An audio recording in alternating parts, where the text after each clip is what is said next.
গত খাইলে আপনার ঈশ্বর মসজিদে আমি ঘুরে নামাজ পড়লাম, এর মাঝে এক ভদ্রলোক আমার খান্দা হাটে আলো মরছে আমার দলিয়া কইলা বুঝতে সব আপনি তো আমরা কমিউনিটির খাদিম, কমিউনিটির সেবা দিন, আমার 10,000 পাউন্ড আমি ফাটাইছিলাম ইস্ট ইন্ডিয়া করিডোর স্মার্টফোনের নিচে একটা মানি ট্রান্সফার আছিল, আমার এই পয়সাটা আপনার দেশও ফাটাইছে না, আমার পয়সা উধা হয়ে গেছে, কারণ ফোনও ধরে না। এরকম টাকা আত্মসাতের কয়েকটি অভিযোগ এসেছে পূর্ব লন্ডনের একটি মানি ট্রান্সফার কোম্পানির বিরুদ্ধে। ভুক্তভোগীরা জানিয়েছেন তাদের টাকা নিয়ে উধাও হয়ে গেছে এই প্রতিষ্ঠানটি। এটি পপলারে অবস্থিত। এ বিষয়ে আরও বিস্তারিত জানাচ্ছেন কমিউনিটি নেতা কেএম আবু তাহের চৌধুরী। গত পরশু দিন তাকিয়া আমি টাওয়ার আমলার পপলার এলাকা তাকিয়া বেশ কিছু ফোন কল পাইছি যে ইস্ট ইন্ডিয়া ডক রোডের একটা মানি ট্রান্সফার কোম্পানির মালিক দোকান বন্ধ করিয়া কাস্টমার হল যে পয়সা যেটা দেশের রেমিটেন্স এটা দেশের না ফাটাইয়া উধাও হয়ে গেছেন গিয়া। প্রথমে একজন মহিলা আমার ফোন করছেন, ফোন হলে কইলা যে ভাই আমি তো ভিকটিম, আমি ইস্ট ইন্ডিয়া ডক রোডে একটা মানি ট্রান্সফারের থেকে আমি পয়সা ফাটাইছিলাম 11 লক্ষ টাকা, আমার টাকাটা 3 মাস ধরে গেছে না, এখন যে মালিক আসিল মানি ট্রান্সফার তাহলে ফারাম না ফোনও ধরে না, হে উধাও হয়ে গেছে গিয়া। এরপর আরো বাইরে পপুলারতে আমার ফোন করছেন, এইভাবে বেশ কিছু লোকে ফোন করছেন যে আপনাদের কমিউনিটির খাদিম, কমিউনিটি অ্যাক্টিভিস্ট, আপনাদের আমরা সাহায্য চাই, আমরা পয়সাটা তো গত খাইলে আপনার ঈশ্বর মসজিদে আমি ঘুরে নামাজ পড়লাম, এর মাঝে এক ভদ্রলোক আমার খান্দা হাটে আলো মরছে আমার দলিয়া কইলা বুঝতে সব আপনি তো আমরা কমিউনিটির খাদিম, কমিউনিটির সেবা দিন, আমার 10,000 পাউন্ড আমি ফাটাইছিলাম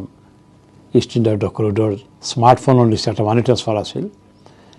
আমার এই পয়সাটা আপনার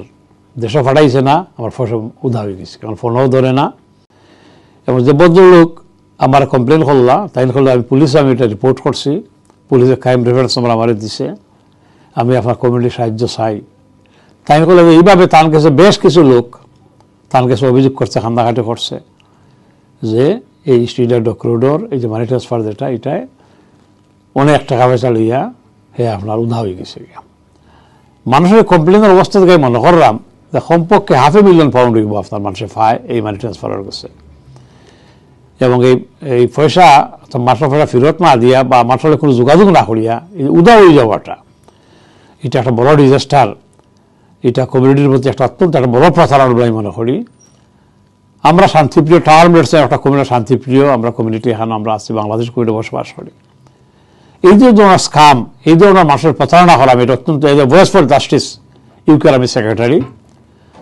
আমাদের ভয়েস ফর জাস্টিসের পক্ষ থেকে এটা আমরা তীব্র ভাষায় নিন্দা করি, প্রতিবাদ করি। আমরা চাই যে সমস্ত ভিকটিমগুলো আজকে অসহায় রাস্তায় রাস্তায় আহাজারি করে, খান্দাঘাটি করে,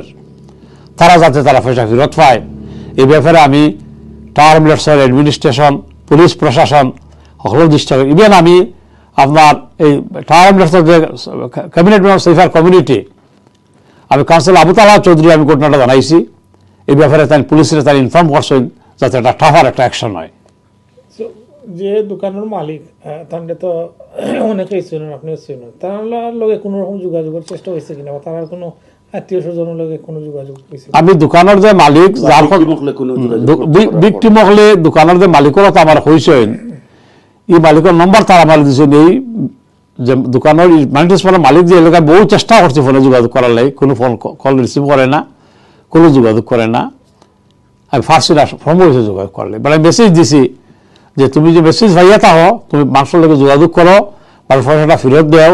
আনাইলে এটা তোমার বিরুদ্ধে লিগেল অ্যাকশন হইব, আমি তার মেসেজ তাকে দিছি আমি।